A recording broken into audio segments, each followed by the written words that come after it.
The American middle class is no longer the world's richest. A New York Times article points out that the richest Americans are indeed richer than their peers in other countries.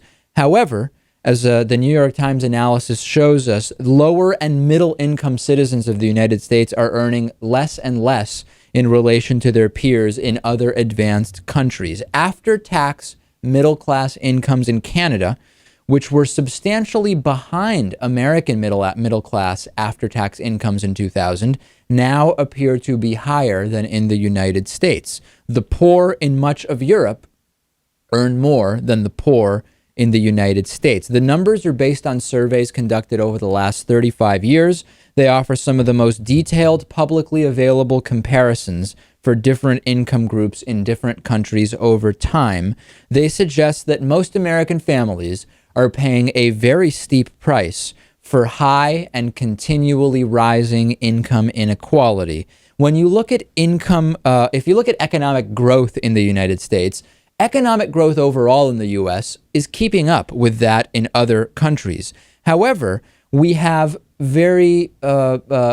decreasing portions of America actually benefiting from that economic growth. And you know what I'm referring to. It is the richest Americans that disproportionately benefit from economic growth in the U.S., and increasingly lower and middle income brackets are not benefiting from that at all. If we look at the struggles of the poor in the United States, those are even more noticeable than those of the middle class. A family at the 20th percentile of the income distribution in the United States makes significantly less money than the same 20th percentile family in Canada, Sweden, Norway, Finland, or the Netherlands. 35 years ago, the opposite was true. Remember how Bill O'Reilly always says it's better to be poor in the United States than in many other countries? That's true. However, none of those other countries are at the same level of development that the U.S. is at. It's funny, Lewis, how when many right-wingers want to compare the U.S. to other countries and show that it is better, very often the countries that we are being compared to are countries none of these right-wingers would ever consider living in.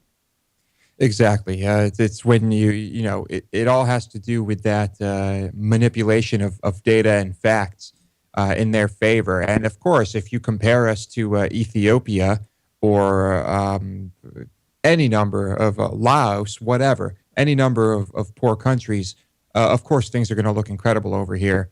They don't like to make any comparisons to countries like Sweden and Canada because things are just great there. Let's face it. They will come up with this excuse, right? So the conservatives who say, fine, the numbers are significantly better in those countries, Lewis.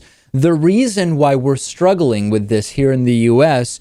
is because of Spanish-speaking immigrants from Mexico and other Latin American countries coming in. They're taking our jobs. They're dragging down the economy. Of course, there's no evidence that that is actually the cause of this. The real factors seem to be, number one, educational attainment in the U.S. has risen far more slowly than in much of the industrialized world over the last 30 years. This makes it so that in the free market of employment, the supposed free market of employment that conservatives love to tout, Americans are often not the best candidates for the jobs. It has nothing to do with Mexicans who don't speak English stealing your jobs.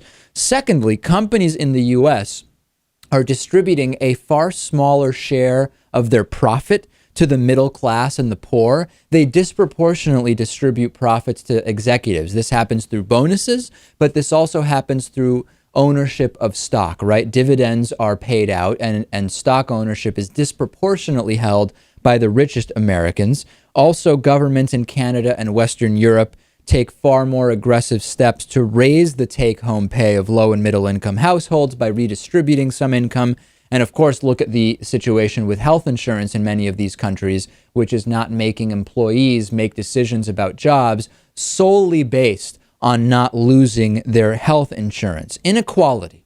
Remember, much of the Republican Party and almost all of the Tea Party is based on getting people to support economic policies that benefit the rich and not them.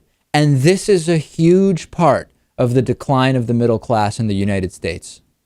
I guess they all think that when the ice caps completely melt and the Koch brothers build their big ark, that they're just going to put all the Tea Partiers on it. well, I've got bad news for you, folks. How many more studies like this will it take to finally make the broader citizenry of the United States question the wisdom of so-called free market economic fundamentalism in large enough numbers that we stop supporting the movements that are clearly just reinforcing the plutocratic status quo? Will the Tea Partiers and the other right-wingers see this study and rejoice, saying, hey, our rich are richer than their rich, and that's really what matters? The sad thing is, I bet you some of them will. It's really all just about education, knowledge, information, and responsible media. I mean, responsible reporting. But there's just too misinformation, nonsense, and lying out there, and this is the result of it. We are member supported, and there's a whole other show that we do just for our supporters. Get all of those member benefits right now by going to davidpakman.com.